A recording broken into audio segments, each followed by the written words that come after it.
Bonjour à toutes et à tous. Je suis très heureux de vous accueillir ici sur la scène du Pôle Simone Veil. Merci pour cet accueil chaleureux. Je suis ravi de passer ce moment avec vous parce que vous avez de la chance. On va voyager ensemble avec cette table ronde. On va apprendre, on va découvrir, mais on va voyager aux quatre coins du monde et on va voyager avec des plongeurs qui plongent extrêmement profondément, à des profondeurs parfois jamais atteintes, au fond des océans, avec des scientifiques pour la connaissance. Je vous demande d'accueillir mes trois intervenants et puis après on va avoir un petit film. Alors il y a Guylain Bardou, Emmanuel Perrier-Bardou et Lorenzo Baramanti. Vous pouvez les applaudir.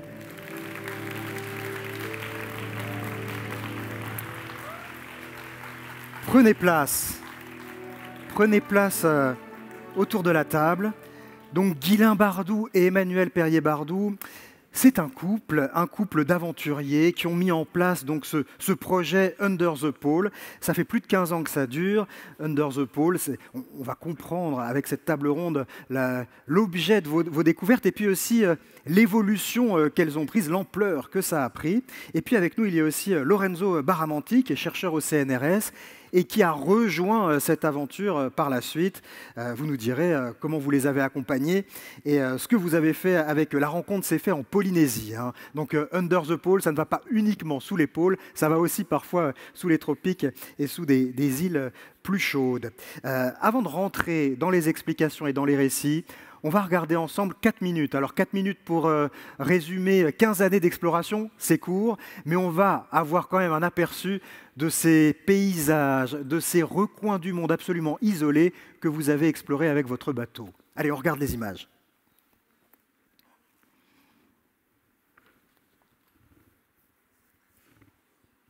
Quel suspense!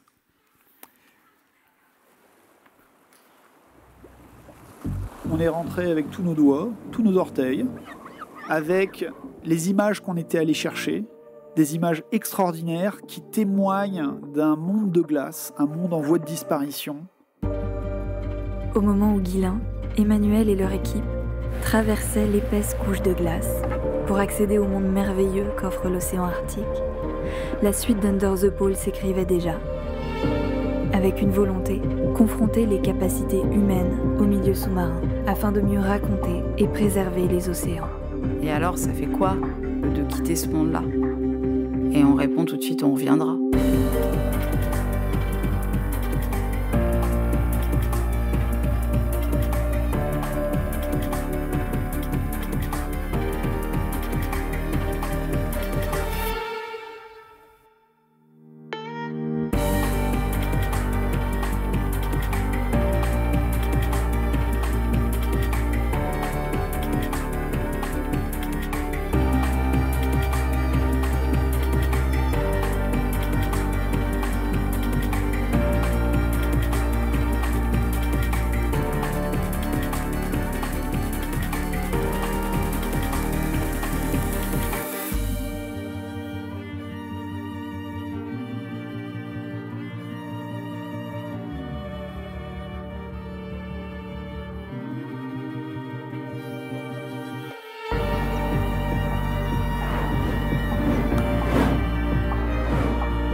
Plus on s'enfonce dans les profondeurs, plus on a l'impression d'être sur une autre planète.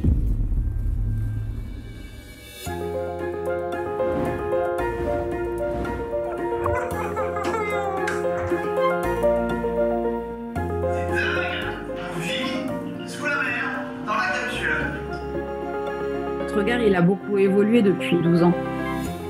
Plus que jamais, il faut mettre des moyens et de l'énergie dans l'exploration scientifique. Que c'est porteur d'espoir, c'est porteur d'avenir. On a besoin de mieux connaître les océans. J'espère qu'on va trouver des gens pour nous accompagner et nous suivre dans ces missions-là sur le long terme. C'est l'échantillon le plus profond qui ait jamais été récolté dans le monde. C'est extraordinaire.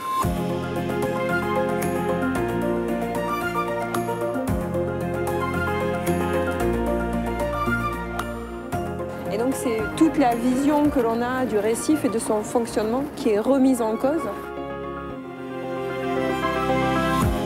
C'est aussi la finesse finalité de ce qu'on fait Under the Pole, la sensibilisation. Et c'est pour ça que tout l'équipage est mis à contribution aujourd'hui et tout le monde est super content de partager notre passion, de partager nos connaissances et ce qu'on fait.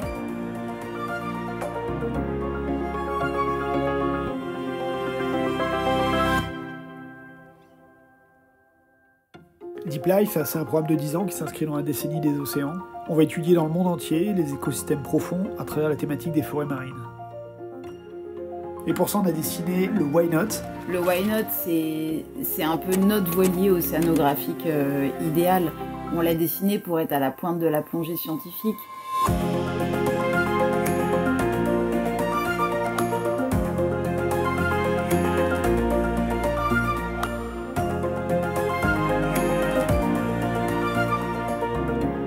À quoi ça sert? En fait, ces écosystèmes profonds, ces mondes sous-marins, ces oasis, elles sont restées pendant longtemps dans l'ombre. Et aujourd'hui, on sait qu'on a besoin de mieux les connaître, de les découvrir pour leur conservation. Alors notre défi à nous avec Under the Pole, ça va être de rendre visible l'invisible.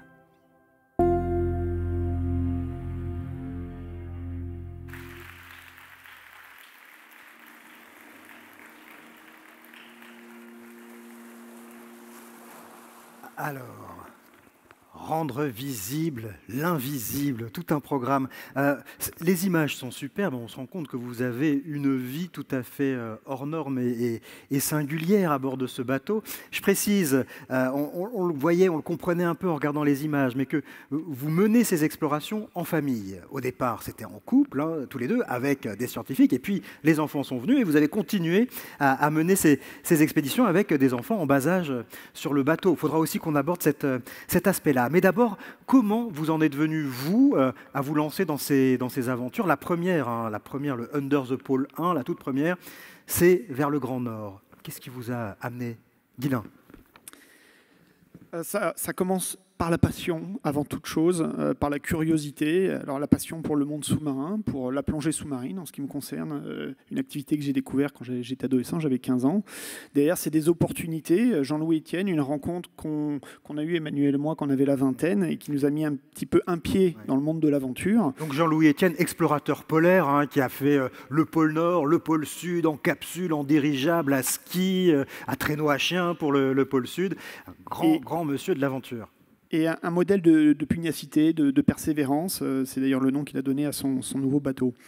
Dans ce cadre-là, on a pu avoir une première opportunité d'aller au pôle Nord, c'était en 2007, et c'était aussi l'année polaire internationale, c'est-à-dire que cette année-là, il y a eu un gros focus dans le monde entier, dans la communauté scientifique, sur les zones polaires, dans un contexte de réchauffement climatique, de réchauffement des zones polaires, et on s'est rendu compte que, quelque part, la banquise de l'océan Arctique allait disparaître un jour, en tout cas telle qu'elle est présente aujourd'hui en été, avec des glaces pluriannuelles, épaisses. C'est un monde de glace. Et c'est ce qu'on a voulu témoigner, c'est ce sur quoi on a voulu travailler, rendre hommage en fait, sur cette première expédition, aller à la rencontre de ce monde de glace pour le raconter, mais avec notre regard à nous, à travers son univers sous-marin. Le tout premier Under the Pole 1, on est en quelle année? On est en 2010. 2010. Et Emmanuel, c'était sur un temps relativement court. C'était 47 jours sur la banquise. Donc en effet, on a travaillé 2 ans de préparation, de mise en place pour passer 47 jours sur la banquise. Alors c'était 47 jours exceptionnels et je pense qu'il n'y a qu'une seule première expédition. On s'en souviendra toute notre vie. Mais malgré tout, quand on est reparti, on s'est dit, ça y est, on est bien, on s'est adapté et on est obligé de repartir parce que c'est la fin du printemps et que la banquise fondait. Et on s'est dit, on va revenir, mais on va revenir avec du temps, avec le moyen d'embarquer des gens et des scientifiques avec nous. Et ce moyen, en tout cas pour moi qui était marin à l'époque, c'était le bateau. Et c'est comme ça qu'on a commencé à chercher à acquérir un voilier. Alors ça, c'est ça. Vous commencez à chercher à acquérir un voilier. On va dire que le projet prend de l'ampleur parce que là, on passe à la vitesse supérieure. Vous décidez de vendre la maison pour acheter le voilier. Quand on s'engage quand même, ok, on connaît Jean-Louis Etienne, on a fait quelques expéditions, mais là, c'est toute la vie qui bascule. On décide vraiment de se lancer à corps perdu dans cette histoire.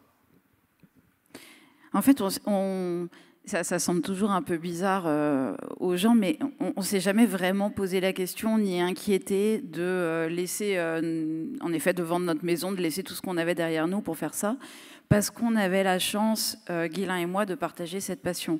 Si on n'avait eu qu'un seul de nous deux, ça aurait certainement été plus complexe, mais là, on partageait vraiment cette passion et la volonté de partir. Donc assez tôt, on a compris que c'était compliqué, que même si on en avait réussi une avant, ça ne voulait pas dire qu'on allait réussir à obtenir facilement les financements pour celle d'après, et qu'il allait falloir inventer notre vie, d'autant plus qu'on voulait le mener en famille. Arrive ensuite... Alors, qu'est-ce que vous faites scientifiquement pendant Under the Pole 2? C'était quoi le projet, Guylain? On travaillait sur 6 programmes, à la fois sur la biologie marine, bien sûr, et puis aussi sur la glace de mer, avec en particulier un programme qui s'intéressait à la banquise, son cycle, en fait, depuis l'embâcle, donc la prise en glace qui intervient selon les années en décembre, janvier, par exemple, on était au Groenland. Donc la prise en glace, c'est ce moment où la banquise, se soude et qu'on n'a plus qu'une mer gelée devant nous. C'est ça. Et en fait, la banquise, la nuit polaire, c'est quelque chose qui régit vraiment les zones arctiques ou la zone antarctique, et avec finalement un cycle de vie qui est tout à fait spécifique. Voilà. Et avoir un hivernage pris dans la glace, c'est une opportunité qui est rarissime finalement pour la recherche, pour regarder ce qui se passe d'un point de vue physique, d'un point de vue chimique, d'un point de vue biologique, sur un cycle complet. Voilà, donc on a travaillé là-dessus, par exemple avec des chercheurs danois, américains. Mais à cette époque-là, on n'était pas encore sur une dimension scientifique telle que ça l'est devenu par la suite. C'était une émergence, c'était une volonté, c'était une passion, parce qu'on a toujours eu cette curiosité, cette envie de répondre à des questions, d'y accrocher de la science, parce que c'est ce en quoi on croit. Mais les choses prennent du temps. Ce n'est pas des choses qui se font du jour au lendemain. Des programmes, ça se construit petit à petit.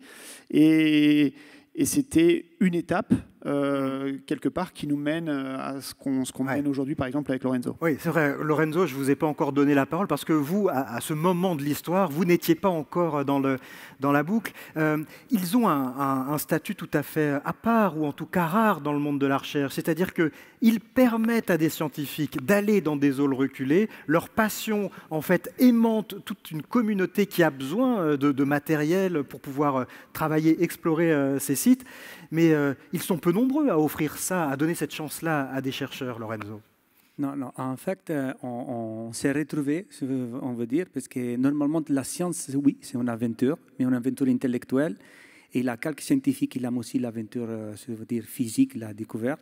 Et on s'est rencontrés, du coup, dans la possibilité, de moi, comme scientifique, d'aller à des profondeurs considérables et de prouver des choses, de faire des choses comme l'immersion arctique. Il a été vraiment une aventure, une expérience nouvelle pour moi. Du coup, oui, ce n'est pas beaucoup de scientifiques qui ont la possibilité de faire des choses comme ça, de prendre des données des premières first-hand comme ça. Ouais. Sachant que vous, avant même de les rencontrer, vous étiez déjà plongeur professionnel des grandes profondeurs. Hein. C'est-à-dire que peu de plongeurs arrivent à atteindre... Vous plongez jusqu'à combien de mètres sous la surface? Oui, à plus de 100 mètres. Plus de 100 mètres. C'est plonge. Oui, dans le moment, je suis un des pas beaucoup de chercheurs qui peut faire ça. Maintenant, la nouvelle génération, il va un peu plus profonde. Mais j'ai eu la chance d'être un peu un nouveau type de chercheur, un nouveau chercheur. Et on a eu la possibilité de faire ça.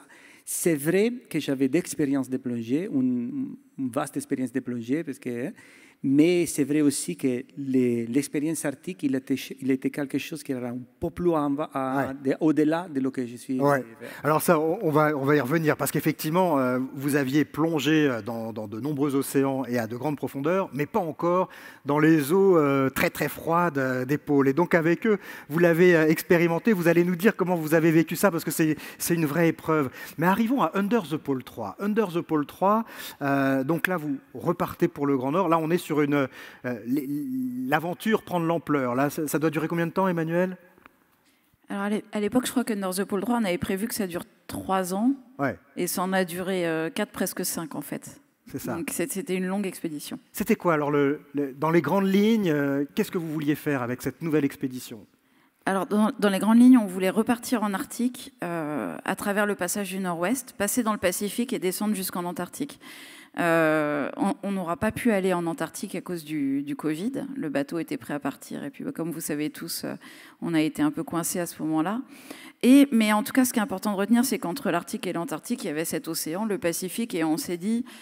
ce serait quand même dommage de ne pas y plonger, de ne pas y travailler. Et on a lancé un petit peu un appel à recherche dans la communauté scientifique en disant, voilà, nous, ce qu'on sait faire. On sait organiser des expéditions, on a un bateau, on est capable d'aller dans des endroits reculés, on sait plonger profond, au-delà de 100 mètres de profondeur, et on veut bien mettre ça au service d'un programme scientifique conséquent. Et c'est là que Laetitia Edouin, donc du CNRS à Moorea, nous a contactés en nous disant nous, en Polynésie française, ça fait très longtemps qu'on veut étudier les coraux profonds, les coraux mésophotiques, mais on n'en a pas la possibilité parce qu'on ne peut pas plonger au-delà de 30 mètres.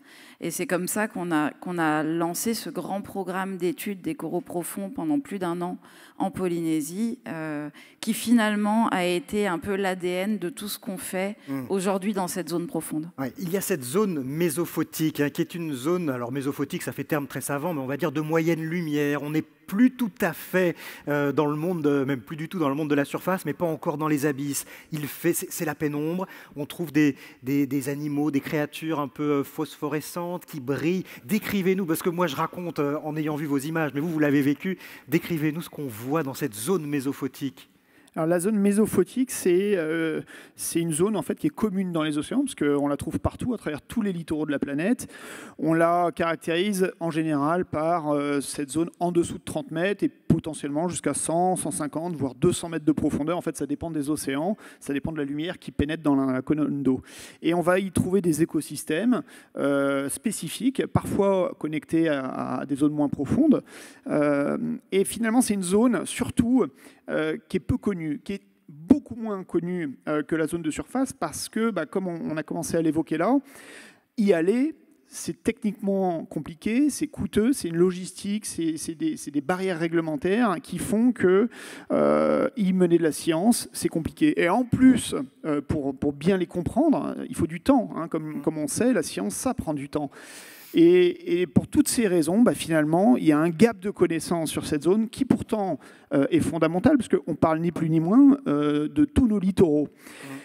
Voilà, donc c'est là-dessus qu'on s'est engagé avec Lorenzo, avec les scientifiques, c'est cette étude de cette zone. Alors maintenant, pour répondre rapidement à la question, à quoi ça ressemble ?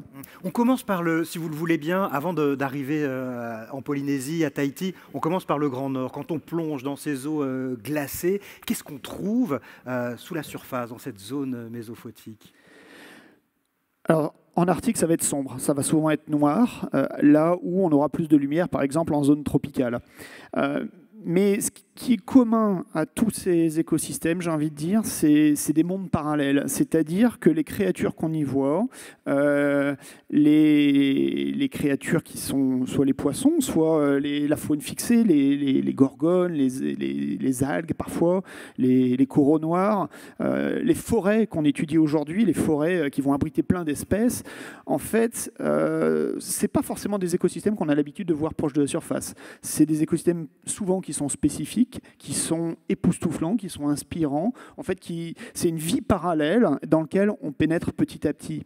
Et ce qui donne aussi, en tout cas pour la partie exploratoire, une dimension tout à fait hors norme, extraordinaire, c'est que justement, pénétrer ces écosystèmes en plongée, c'est quelque chose qui est dur, qui est complexe, et donc qui est rare. Et en tant que plongeur, on n'y passe jamais très longtemps pour des histoires de décompression. On va y passer 10 minutes, 15 minutes, 20 minutes, et puis derrière, on va devoir remonter pour plusieurs heures de décompression. Et finalement, ce voyage dans le temps qu'on aura mené pour étudier avec une intensité maximale ces écosystèmes, ces environnements, ça en fait des voyages qui sont hors normes. Voilà, des voyages dans des mondes parallèles, extrêmement inspirants.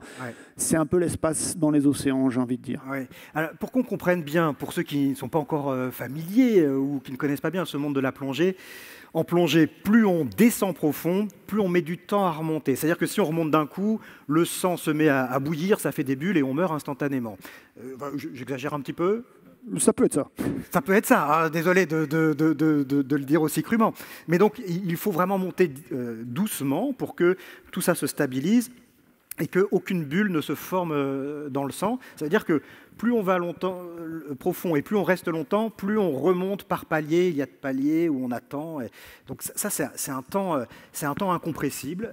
Et c'est ça, quand vous dites qu'il y a un voyage dans le temps, pour rentrer dans ces mondes parallèles, il y a ces sas de temps incompressibles. Et évidemment, quand l'eau est très froide, on reste très longtemps dans l'eau. Lorenzo, vous avez découvert ça relativement récemment. C'est plongé.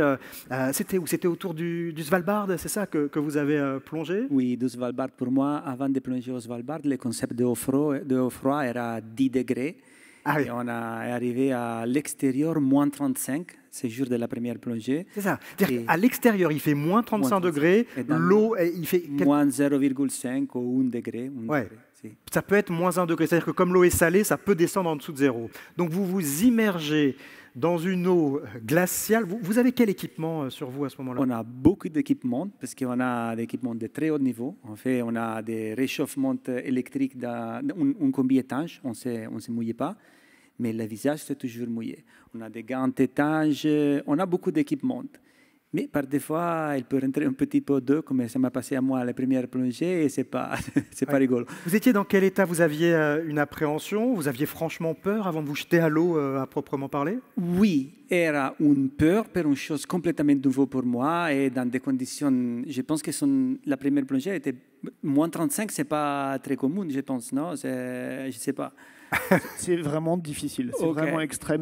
Même pour vous, qui êtes un peu des habitués polaires depuis 15 ans, c'est rude. Parce que le froid, c'est quelque chose qui est dur. C'est dur pour les équipements, les plastiques cassent, les caoutchoucs sont rigides, et tout simplement, on n'est pas fait pour vivre dans le froid. Et quand il fait moins 35, c'est quand il fait froid dans les Alpes l'hiver, hein, moins 35.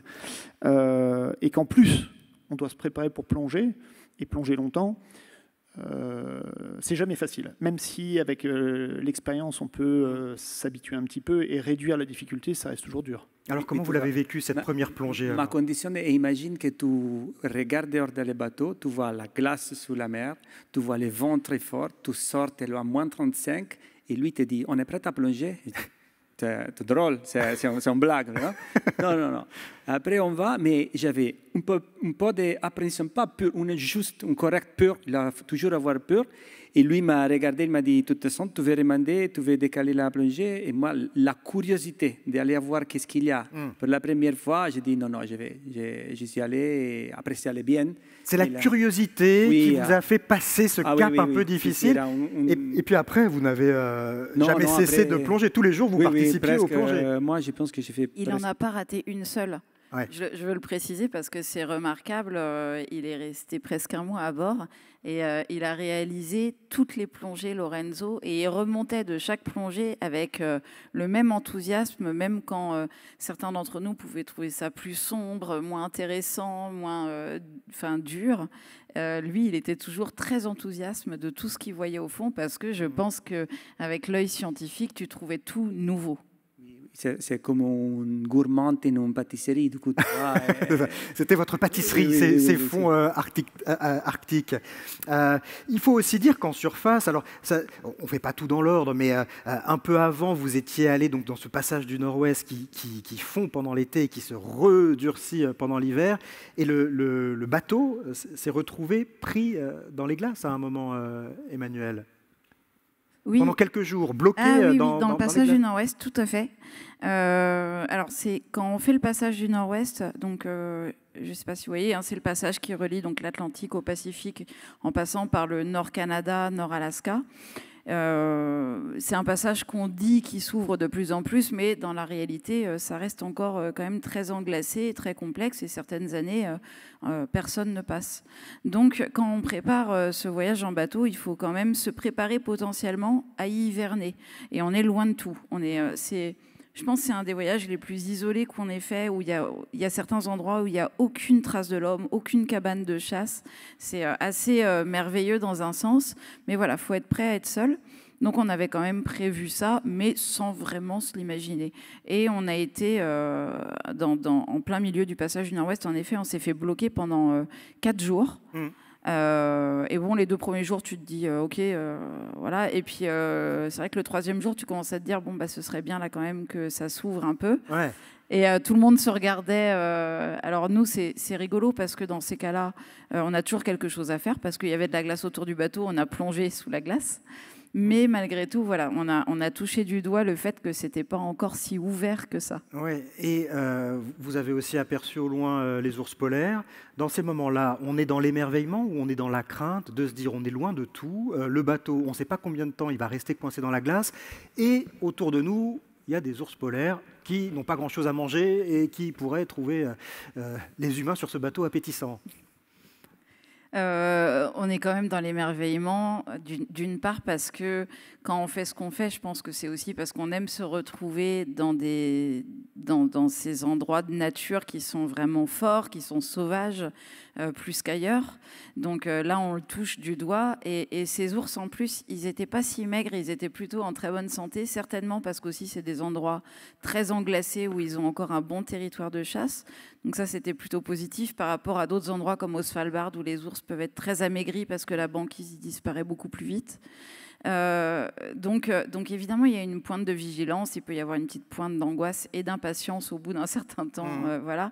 Mais je pense que tous autant qu'on était, quand même, on a profité de l'instant et de ces moments-là. Une petite pointe d'inquiétude parfois, faut quand même dire, notamment quand le bateau s'est retrouvé coincé dans ce passage du Nord-Ouest, à bord il y avait les enfants, vos 2 jeunes enfants qui étaient vraiment à l'époque encore en bas âge, Ghislain. Tom avait 1 an, Ouais. un jeune marin à travers le Nord-Ouest, et puis son grand frère avait 5 ans. Robin, voilà, c'est ça. Robin, 5 ans, Tom, 1 an. On est au milieu de nulle part, le plus loin que vous n'ayez jamais été. Il y a les ours polaires qui tournent autour et le bateau est coincé dans la glace. Et les parents ne sont pas inquiets. Non, parce qu'en fait, le risque, alors déjà, il est relatif, et j'aime bien remettre les choses dans leur contexte, j'aime bien relativiser les choses. C'est sûr qu'on a un engagement, mais tout ça, il faut bien voir que c'est un engagement qui est minimisé. Enfin, non, je veux dire, c'est un risque qui est minimisé, un engagement qu'on essaie de contrôler. C'est-à-dire que déjà, il y a une grande préparation. On n'y va pas à l'aveugle, on a un bateau qui est solide, qui est résistant, on connaît le terrain, on sait... assez bien en fait ce qui peut nous attendre. On connaît un peu les différents scénarios et on a essayé de s'y préparer maintenant. Et c'est aussi ça la magie de l'exploration. Et je dirais même que c'est ça ce qui définit l'exploration, c'est qu'on ne sait pas tout ce qui va se passer. Il y a une part d'inconnu. Et c'est ça qui est beau, c'est ça qui est magique en fait. Et c'est ça qui nous donne envie de continuer à chercher. C'est ça qui nous donne envie de continuer à explorer ces régions. C'est ça qui nous donne envie de travailler avec les scientifiques pour aller chercher des nouvelles réponses aux questions qu'on peut se poser sur le fonctionnement de ces territoires. Alors peut-être qu'on va se faire prendre dans la glace, mais n'oublions pas qu'il y a quelques décennies, au début du siècle passé, cette exploration-là, elle avait une dimension encore bien plus engageante. Évidemment. Et il y a eu des tragédies qui ont eu lieu dans ces contrées.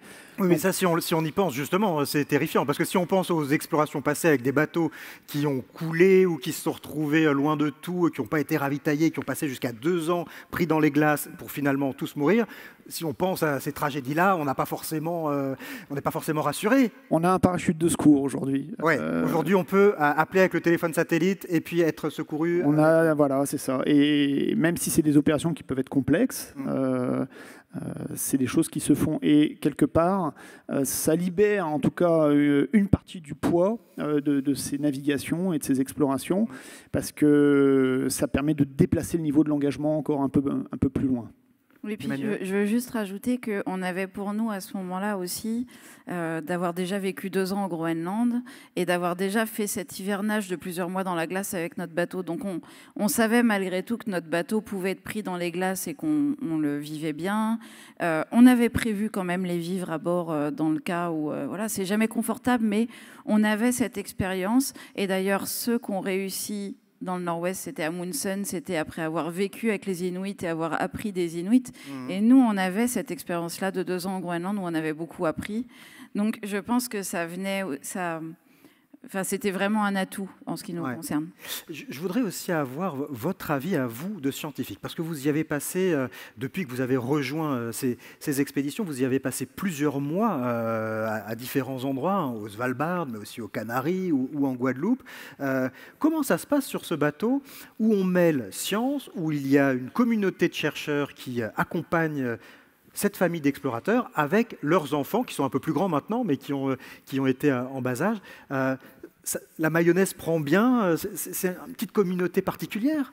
La mayonnaise prend bien quand les chefs cuisiniers, c'est bon. Du coup, moi, j'ai toujours fait les... Non, imagine 15 personnes in un bateau de 18 mètres pendant 2 mois à l'Arctique. Tu ne peux pas sortir à l'extérieur beaucoup. Ouais. Je me suis été surpris comme il n'y a jamais rien passé, rien de problématique, de conflictuel, etc. Tout parce qu'il a des registres. Les personnes qui sont à bord ne sont pas au hasard, sont choisies. Du coup, tu vois, tu prends un scientifique, mais tu prends aussi quelqu'un qui a expérience de navigation en bateau, qui est, on dirait, adaptable à des conditions. Du coup, c'est comme... Pour ajouter quelque chose avant, la plongée qu'on fait, ce n'est pas dans le domaine du sport extrême. On va faire des choses que pas beaucoup de groupes au monde peuvent faire, parce que l'organisation et l'expérience qu'il a pour faire ses plongées en sécurité, ce n'est pas qu'on se lance à 150 mètres comme ça. Il a toute une sécurité à l'arrière. Et encore, l'expérience d'organiser une expédition, c'est ça, de faire une bonne mayonnaise des personnes. Alors, c'est intéressant de savoir que effectivement, les scientifiques, en fait, tout le monde, c'est un peu comme quand on envoie des astronautes dans l'espace, il faut quand même avoir des gens qui ont une disposition d'esprit pour pouvoir vivre dans un petit huis clos sur ce bateau. Il faut effectivement que ça se passe bien, mais ça vaut le coup. Alors, on va aller se réchauffer du côté de la Polynésie maintenant. On prend par petites touches cette aventure de 15 ans. En Polynésie, par exemple, on a vu très brièvement tout à l'heure dans le petit film de 4 minutes, un scientifique assez âgé qui sort un petit morceau de corail et qui dit c'est le corail le plus profond qu'on ait jamais trouvé. Et il dit, je me souviens plus de ces mots, mais il est en larmes, ce scientifique, et il dit j'ai jamais vu ça. On a l'impression que vous venez de lui faire l'un des plus beaux cadeaux de sa carrière et de sa vie. Vous pouvez nous raconter les coraux que vous avez réussi à trouver et pourquoi les scientifiques sont à ce point émus, en tout cas celui-là, de ce que vous, plongeurs de l'extrême, vous leur rapportez. Michel Pichon, c'est son nom à ce scientifique, c'est quelqu'un qui a consacré sa vie à l'étude des récifs coralliens et des coraux. C'est assez fascinant quand il en parle, 60 ans d'études, 60 ans qui travaille sur les coraux, ça me fascine. Au plus haut niveau, voilà, c'est un spécialiste. Et donc, il était un des chercheurs qui travaillait sur le programme. Son domaine de prédilection, c'est la taxonomie, l'identification des coraux. Et effectivement, en fait, on a trouvé le corail, un corail le plus profond jamais récolté dans les océans. Alors c'est quelque chose qui ne se fait pas du jour au lendemain. D'abord, en fait, on travaille sur les coraux profonds. Donc on travaillait couramment jusqu'à 120 mètres de profondeur avec un programme systématique à travers l'ensemble de la Polynésie française, c'est grand comme l'Europe, sur 12 îles et 24 sites. Et parfois, quand on plongeait, on se rendait compte qu'à 120 mètres, il y avait une densité de coraux qui variait, c'est-à-dire des sites avec une densité importante et des sites avec une densité moins importante. Et parfois, quand c'était plus important, on allait voir un peu comme une reconnaissance un peu plus bas. Et puis, petit à petit, comme ça, on a commencé à avoir une meilleure vision en fait, de l'extension en profondeur des coraux. Et dans l'est de la Polynésie, sur l'archipel des Gambiers, une fois, on s'est rendu compte qu'il y avait une densité qu'on n'avait jamais rencontrée à 120 mètres. On a fait une plongée de reconnaissance à 140 mètres, il y en avait encore énormément. Et on a planifié une plongée plus profonde. On est descendu à 172 mètres. C'est vraiment très très profond. Enfin, on ne s'en rend pas forcément compte parce qu'aujourd'hui, avec des sous-marins, on arrive à 3000, même au plus profond des océans dans la fosse des Mariannes. Mais là, en plongée, avec des bouteilles, avec cette histoire de sas, de décompression dont on parlait tout à l'heure, ce sont des plongées extrêmes. Il faut plusieurs heures pour remonter à la surface ensuite. Oui, c'est vrai, c'est certain. Maintenant, c'est aussi ce qu'il faut voir, c'est pas des choses qu'on fait comme ça du jour au lendemain. C'est des choses qui se font dans la durée, dans le temps, avec des équipes. C'est-à-dire qu'en fait, on fait ça tous les jours. Et en fait, quand on fait ça tous les jours, on acquiert une fluidité dans le travail, avec un cadre évidemment de sécurité maximale. Mais en fait, ça rend les choses possibles. Et la fois où on est descendu, en fait, on était prêt à aller un petit peu plus bas. Et on s'est simplement arrêté à un moment donné où on jugeait que on était un peu sur la fin, il n'y avait plus de coraux, il y en avait un devant nous. On l'a photographié, on l'a prélevé, et c'est ce fameux corail qu'on voit dans le petit film où Michel Pichon verse une larme, effectivement, parce qu'en fait, ce qu'il dit, lui, derrière, c'est que lui, il a étudié les coraux toute sa vie, et que trouver un corail qui arrive à vivre, à se développer, à s'épanouir et comprendre les mécanismes en fait, de cette vie, c'est un aboutissement. Et c'est ça les larmes qu'il a versées. Ouais. Et c'est ce qui prouve, ce qui explique aussi que vous, avec le temps, les sciences prennent de plus en plus de place dans vos projets, en fait, parce qu'il n'y a rien finalement qui ne soit plus fort que de montrer que vous pouvez apporter des choses assez décisives, assez nouvelles à ces scientifiques. Oui, et ce programme en Polynésie il a été décisif parce qu'on a compris que grâce à ces plongées, grâce à ces collaborations avec les scientifiques, on pouvait vraiment changer le regard qu'on portait sur les récifs. Et moi, je me souviens, on a eu une période un petit peu noire parce qu'évidemment, depuis toutes ces années qu'on évolue en Arctique, qu'on évolue avec les Inuits, qu'on travaille sur les récifs coralliens en Polynésie, on voyait quand même que les changements climatiques affectaient méchamment tous ces écosystèmes. Et puis, je crois que c'était en 2019, il y a eu ce premier rapport du GIEC qui disait qu'en 2050, sur ce schéma-là, 90% des récifs coralliens auraient blanchi, seraient morts. Et moi, je voyais mes deux enfants, je me disais en 2050, ils auront à peu près 30 ans. Bon, et ça m'a vraiment perturbée. Et dans le même temps, on faisait ces plongées profondes et on se rendait compte que les écosystèmes profonds n'étaient pas impactés en Polynésie par ce réchauffement climatique. Et donc, il y avait quand même une source d'espoir là-dedans, mais qui est un espoir, en fait, si tant est que rapidement, on prenne en compte ces écosystèmes dans les politiques de conservation. Oui. Et tout le sens de ce qu'on faisait a trouvé une application, en fait. Vous êtes, je trouve, peut-être que vous trouverez le compliment trop haut, mais vous êtes dans la droite ligne de Cousteau, finalement, hein, avec vos expéditions. Je crois que vous étiez fan de Cousteau étant plus jeune, et vous vous inscrivez vraiment là-dedans. Il y a, d'ailleurs, on le voyait dans le petit film, à un moment, on voit une structure, une sorte de capsule que vous posez au fond de l'océan et qui vous permet d'y passer des nuits entières. Vous avez dormi sous l'océan, comme on campe. Là, c'était votre tente aquatique. Déjà, au point de vue des sensations, qu'est-ce qu'on vit dans cette capsule? Et d'un point de vue scientifique, qu'est-ce que ça permet d'observer mieux qu'on le fait quand on plonge? Ghislain. Alors, vivre sous la mer, c'est quelque chose qui n'est pas naturel. Et moi, ça a été ma première sensation quand je me suis immergé, que je suis descendu au fond, à 23 mètres de profondeur, avec pour projet de ne pas remonter en surface. Et ça, c'est quelque chose qui est contre nature, hein, on n'est pas des poissons. Ouais.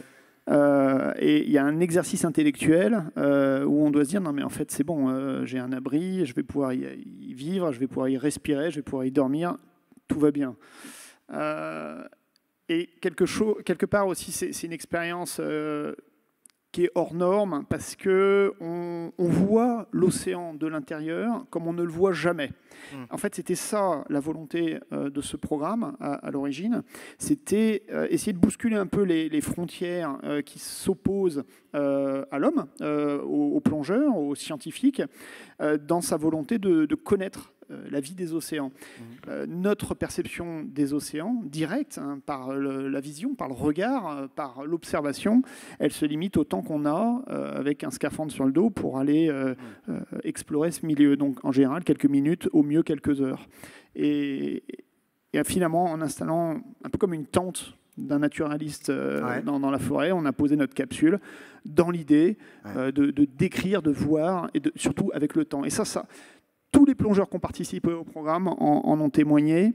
On n'a jamais vu l'océan de l'intérieur comme on le voit habituellement en plongée. Finalement, quand vous plongez, vous dérangez plus. Votre présence n'est pas anodine. Le récif, les poissons que vous regardez... On disparaît. Alors que là, cette fois-ci, dans la capsule, vous disparaissez du décor et vous voyez le récif tel que vous ne l'aviez jamais vu, finalement. Après toutes ces années de plongée, vous aviez l'impression, en quelques heures, de voir plus que ce que vous aviez vu en des années de plongée. En tout cas, avec un regard très différent, Ouais. parce qu'on peut s'intéresser à un poisson, à une colonie, à des herbivores ou au contraire des carnassiers, qui vont revenir avec une certaine routine, tous les jours, exactement à la même heure, en venant de la même direction, et avoir la même routine de chasse ou de prédation ou de reproduction. Et ça, c'est quelque chose qu'on n'a pas le temps usuellement, parce qu'il faut du temps pour ça. Il faut du temps déjà sur une journée, mais en plus pour le comprendre jour après jour, il faut répéter les observations. Alors, vous, c'est à peu près à ce moment-là, hein, Lorenzo, que vous arrivez dans l'histoire, vous les rencontrez en Polynésie, et vous allez donner une dimension encore supplémentaire à ce projet, avec cette notion de forêt animale. C'est un peu antinomique, hein, forêt animale, mais sous l'eau, on peut parler de forêt animale. Racontez. Oui, c'est un peu, on l'appelle un oxymore écologique. Oui. Et ça fait partie pour moi, ça fait partie de l'exploration. Par des fois, explorer et la découverte, ce n'est pas que découvrir quelque chose de nouveau, mais regarder avec des yeux différents quelque chose qu'on connaît déjà. Ça, c'est découverte, exploration. Du coup, quand on regarde les habitats coralliens, comme les gorgones, les coraux noirs, tout l'eau qui a des formes arborescentes, ils font des arbres, ils font des forêts, ils sont comme des arbres. C'est-à-dire que ce sont des animaux, mais ils sont statiques, ils sont un peu fixés au récif. Si tu penses à un gorgone, à un coraux noir, il semble un arbre, mais un animal. Ouais. Du coup, il faut inventer des termes nouveaux, et on a inventé ce terme de forêt animale. Du coup, une forêt fait des animaux. Quelque chose qui dans la Terre n'existe pas, il n'existe pas dans les concepts des personnes, mais ça sert beaucoup parce que pourquoi? Pour la sensibilisation, il est plus facile de comprendre que si tu détruis une forêt, tu détruis tout l'eau qui vit dans la forêt. Et dans la mer, normalement, ce n'est pas perçu comme ça. Par exemple, les chalutages profonds, c'est détruire une forêt, détruire tout l'eau qui vit dedans. Le chalutage profond, on est sur des filets qui ratissent absolument sur des kilomètres carrés de fond d'océan et qui détruisent tout sur leur passage. Et pour vous, ça s'apparente à de la déforestation comme on fait en forêt amazonienne. Tout à fait. Et en plus, ces concepts de la forêt, on permet d'utiliser tous les instruments théoriques et pratiques de l'étude de la science développés par l'écologie forestale terrestre, qui c'est plus avancé, et du coup faire comme on a ici, monter sur les épaules des géants, du coup, utiliser l'expérience des autres pour appliquer à les milieux marins et permettre de proposer, parce que la science, il ramène toujours quelque chose. L'objectif, c'est ramener des informations pour la conservation et la gestion. Du coup, si moi, je propose de conserver une forêt et pas une espèce, c'est parce que je veux conserver la fonction que sa forêt fait dans l'environnement. Donc, sous la Terre, c'est connu. On ne dit jamais de protéger un arbre, une espèce des arbres, mais la forêt. Et nous, on veut ramener ça dans les milieux marins. Du coup, on change, si tu veux, la vision, les points de vue. Une dernière question, et puis après on passe aux questions de la salle, parce qu'on nous a un peu raccourci le temps, parce qu'ils ont des obligations, notre jeune public, juste après.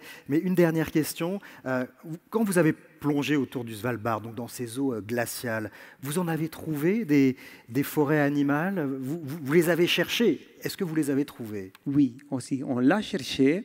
Ça a pris du temps? Et en fait, ça a pris beaucoup de temps. On l'a trouvé à mon dernier jour de permanence là-bas.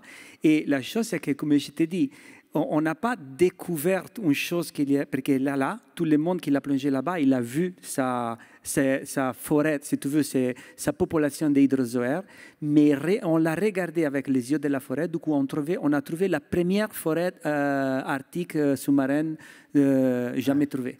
Et du coup, était pour moi aussi tu vois, pas comme Michel Pichon, mais c'est une émotion. Vous êtes moins émotif, mais oui, moins émotif, vous auriez pu pleurer aussi pour cette forêt animale, je suis sûr. Allez, on va prendre quelques questions dans la salle sur ces aventures, les découvertes que vous avez pu faire, et puis peut-être la vie de famille à bord de ce bateau. Pour qu'on vous voit, quand vous posez votre question, n'hésitez pas à vous lever, comme ça on saura qui parle. Et on va vous apporter un micro. Voilà. J'ai vu une main qui se lève, je vois un micro qui se tend. On t'écoute. Bonjour. Bonjour. Tu peux te lever, s'il te plaît? Tu es debout, pardon, excuse-moi. Je suis habitué à avoir des adultes, mais je suis désolé. Vas-y. Est-ce que vous avez découvert des nouvelles espèces de poissons? Ah, des nouvelles espèces de poissons. Alors non, on a découvert une nouvelle espèce de coraux en Polynésie qui pour l'instant porte encore le nom d'un numéro, le 805, parce que c'était le 805e prélèvement, mais il sera nommé. Et par contre, on a un collègue, peut-être tu peux en dire un mot, qui lui trouve des nouvelles espèces de poissons qui est dans notre consortium. Oui, en fait, la réponse, c'est pas encore, mais sûrement on le va trouver parce que dans ces profondeurs, on n'a pas jamais regardé. Du coup, notre collègue Luis Rocha, il toujours trouve de nouvelles espèces. Mais on a aussi trouvé une nouvelle espèce d'un petit invertébré qui vit sous les coraux. C'est petit, mais c'est très important parce qu'il vit une symbiose avec les coraux noirs et du coup, on a trouvé une nouvelle espèce. Ouais, alors, pas de poissons, mais vous trouvez de nouvelles espèces et vous allez trouver des nouvelles espèces de poissons. Ce qu'il faut retenir quand même, c'est que ces milieux que l'on détruit largement, en fait, on ne les connaît pas. On est en train de, en tout cas, certaines pratiques comme le chalutage, comme le réchauffement des océans aussi, ont des conséquences sur ces espèces. On est en train de détruire des écosystèmes dont on ne sait encore pas grand-chose. C'est terrifiant. Oui, en fait c'est un des buts de l'expédition, c'est la découverte de ces écosystèmes. Et encore, si je porte mon côté scientifique, c'est de changer encore une fois le point de vue, parce que normalement, on pense à l'aire marine protégée. Et air, c'est un concept bidimensionnel en géométrie. Mais dans la mer, on a 3 dimensions. Et nous, on veut ramener la 13e profondeur dans les concepts de conservation. C'est encore une chose qui change, tu vois, ramène quelque chose de nouveau. Parce que selon la profondeur où on se trouve, selon la strate où on se trouve, ce ne sont pas les mêmes espèces, ce ne sont pas exactement les mêmes écosystèmes. Ça dépend. Dans la Méditerranée, on a les refuges pour la même espèce jusqu'au fond. Mais dans les tropiques et dans l'Arctique, on a des différents écosystèmes au fond. Et du coup, il faut inclure dans la 13e dimension. Tu voulais rajouter quelque chose, Emmanuel ? Non, allez, question dans la salle pour que le public puisse avoir la parole. Bonjour. Bonjour. Rien ne peut se faire sans argent. Pouvez-vous nous parler un peu des modes de financement ? Vous avez commencé en 2010, en tout cas vous avez restitué quelque chose depuis 2010. Quels sont les modes de financement ? À qui restituez-vous les résultats ? Est-ce que vous classez... Alors, j'entends bien qu'il y a toute une notion de nomenclature, d'aller identifier des choses et de faire des nomenclatures. Est-ce que les restitutions, vous pouvez les classer dans une notion de recherche fondamentale, de recherche appliquée, de recherche d'un début industriel derrière ? Est-ce que vous pourriez nous dire un mot sur ça ? En gros, c'est qui paye et qu'est-ce que ça rapporte ? Alors, je vais essayer de faire court. Alors tout d'abord, aujourd'hui, comment on est organisé ? Il y a Under the Pole d'un côté, il y a les scientifiques, un consortium scientifique de l'autre. Nous, on finance toute la partie logistique, plongée, communication, sensibilisation. Donc ça va des expéditions de terrain jusqu'à la caravane Under the Pole qui fait de la sensibilisation là devant le bâtiment. Oui, caravane qui est juste devant le bâtiment, voilà. Et qu'on peut visiter si vous avez le temps juste après. Elle est là jusqu'à 18h ce soir. Voilà. Et les scientifiques, eux, vont chercher leur financement pour leur salaire, pour traiter les échantillons, pour pouvoir publier ensuite. Nous, nos principales sources de financement, elles sont privées. Donc, notre principale source de financement aujourd'hui, c'est la société Rolex, les montres, qui nous suivent depuis de nombreuses années. Mais après, on a aussi la région Bretagne, par exemple, qui nous accompagne. Voilà. Donc, on essaye au maximum de trouver des gens qui sont alignés avec nos valeurs et avec ce qu'on fait. Et les chercheurs, pour participer, ils payent pour être à bord avec vous ? Comment ça s'organise ? Non, on demande un dédommagement pour la nourriture, pour la caisse de bord. Ouais. Mais on offre tout et puis parfois ils n'ont pas les moyens de payer leur caisse de bord et on reporte un peu plus tard. D'accord. Ah oui, donc c'est vraiment... donc l'idée en fait c'est qu'avant tout le projet se fasse, mais l'idée aussi pour répondre à une deuxième partie de la question, c'est qu'une fois que les publications scientifiques soient faites, ce qui est très important pour nous, c'est de faire remonter cette information vers tous les types de publics qui nous concernent, à savoir le grand public, la société civile, mais aussi les décideurs, en travaillant avec d'autres ONG pour que justement ça puisse servir à des programmes de conservation. Et puis on rappelle qu'en recherche, une fois que c'est publié, ces données sont libres d'accès à tout le monde. Hein. Donc en fait, vous travaillez pour la connaissance générale du monde. Il n'y a pas besoin de payer pour avoir accès aux découvertes que vous faites. Pour être les géantes, ce que dans le futur, quelqu'un remonte sur les épaules. Voilà. C'est ça, on remonte sur les épaules. Allez, je vois des mains qui se lèvent, je ne sais pas où sont les micros. Celui qui a le micro peut parler. On vous écoute. Est-ce que vous avez des nouvelles perspectives pour des projets futurs? Et est-ce que vous pensez travailler un peu plus en lien avec des thématiques sur le réchauffement climatique? Alors, les perspectives futures, oui. En fait, on est engagé dans un programme qui va durer 10 ans, qui a commencé en 2021 et donc qui se terminera en 2030. Donc ça, c'est le Under the Pole 4. Cette fois-ci, vous avez visé grand. Vous allez vous balader un peu aux quatre coins du globe. Et ça va durer 10 ans. Et c'est un programme qui s'appelle Deep Life, qu'on a monté donc vraiment en lien avec d'abord 2 directeurs scientifiques, Lorenzo Bramanti, Laetitia Edouin, 2 chercheurs du CNRS. Mais derrière, c'est un consortium avec plein de chercheurs du monde entier, chacun dans leur spécialité. Et c'est un programme qui a été en fait intégré à la décennie des Nations Unies pour les sciences océaniques. On est dans une décennie, pour ceux qui ne le savent pas, où sous l'égide de l'ONU, il y a tout un tas de sciences qui sont menées pour mieux connaître les océans à des fins dans une perspective de développement durable. Donc, et pour la question sur le changement climatique, je vous presse un peu parce que je vois le chrono et je vois plein de mains. Par rapport à la question sur le réchauffement climatique, le réchauffement climatique, il impacte les écosystèmes marins, entre autres, on va dire, puisque c'est ce sur quoi nous on travaille. L'idée du programme, c'est d'acquérir une connaissance scientifique, de caractériser ces écosystèmes sous-marins, de mieux comprendre leurs mécanismes de vie, d'interaction entre les différentes profondeurs, de faire émerger une connaissance de manière à la pousser, comme le disait Emmanuel, par exemple sur des programmes de sensibilisation, on fait remonter main dans la main avec d'autres associations, d'autres ONG, une connaissance avec des recommandations scientifiques, par exemple, pour étendre à la 3e dimension certaines aires marines protégées. C'est un exemple. Juste pour te dire que la profondeur, c'est un refuge, des fois, pour des écosystèmes sur les changements climatiques. C'est directement lié l'effet des changements climatiques à la recherche sur la profondeur. Ouais, c'est-à-dire que finalement, pour chercher la fraîcheur, les animaux descendent de quelques strates. Des moments, on a vu qu'elle a un refuge, du coup, les vagues de chaleur, il n'arrive pas assez profondes, mais il arrivera. Du coup, il faut avancer. Je comprends. Allez, on va prendre 3 questions d'un coup, et puis après, on fera notre marché pour y répondre. Tenez-vous prêts avec les micros. C'est la dernière salve. Alors, allons-y, ici. Bonjour. Moi, je voulais vous parler justement de la méconnaissance des fonds marins, chose dont vous parlez beaucoup depuis tout à l'heure. Et je pense à tous ces pays, tous ces États qui parlent beaucoup d'exploitation minière sur les métaux rares, etc. Je voulais savoir quel était votre point de vue. Est-ce que vous pensez que la communauté scientifique peut faire quelque chose pour aller à l'encontre de tout ça ou au contraire l'accompagner? Alors, l'exploitation des fonds marins et les dégâts que ça peut causer. Deuxième question. Allons-y, vas-y. Quand vous êtes parti en plongée, vous avez préféré faire la Polynésie ou l'Antarctique? Alors, le chaud ou le froid, on verra. Troisième et dernière question, s'il vous plaît, dans la salle. Alors bonjour. Bonjour. J'ai cru voir sur les plans de votre bateau que vous aviez une infirmerie, mais je me demandais pour la capsule, comment vous faisiez si jamais il y avait une urgence médicale? Ah, très bien. Question pratique. Alors, déjà, c'est facile, chacun votre tour. Le chaud, le froid, la Polynésie ou l'Arctique? La Polynésie à la vente, mais après, je ne me suis pas arrepenti d'aller à l'Arctique. Ah, d'accord. Le chaud, le froid, les deux, différentes ambiances. Oui, deux salles, deux ambiances. Du mal à choisir. On a fait du froid pendant 12 ans, ça faisait du bien d'aller au chaud, mais ce qui est magique avec les régions polaires, c'est qu'on y croise des animaux, des créatures qui nous bercent depuis notre enfance, les morses, les narvals, les belugas, les ours polaires, et les voir pour de vrai, c'est quelque chose de magique. On ne pourra pas tous le faire, mais on a eu cette chance. Ouais. Donc j'ai l'impression quand même que ça penche encore pour le côté région polaire, vous êtes encore assez attaché à ces régions.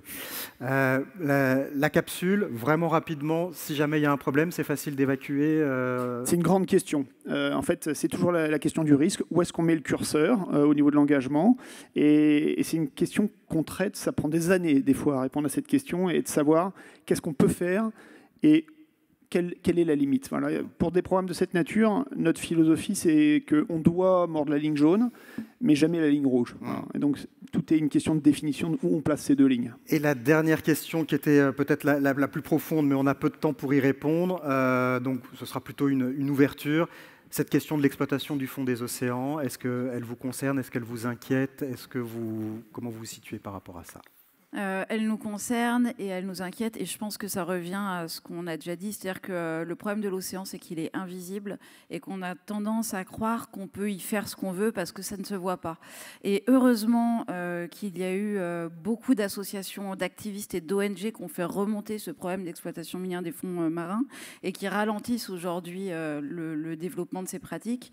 La France s'est engagée à signer un moratoire contre l'exploitation minière des fonds marins, donc là pour le coup on a été dans la bonne direction en France, mais voilà, c'est super important de poursuivre, et évidemment il y a un énorme principe de précaution et on est contre aujourd'hui. C'est un des combats, je pense, des années qui viennent. Nous, notre position, évidemment, c'est le moratoire, c'est la recommandation de l'UICN d'appliquer le principe de précaution, ça va de soi. Et derrière, ça rejoint une idée générale qui est, on est dans une époque où tout l'enjeu, c'est de lever le pied, c'est pas de continuer à enfoncer le clou. Et je pense que ça va un petit peu dans ce sens-là également.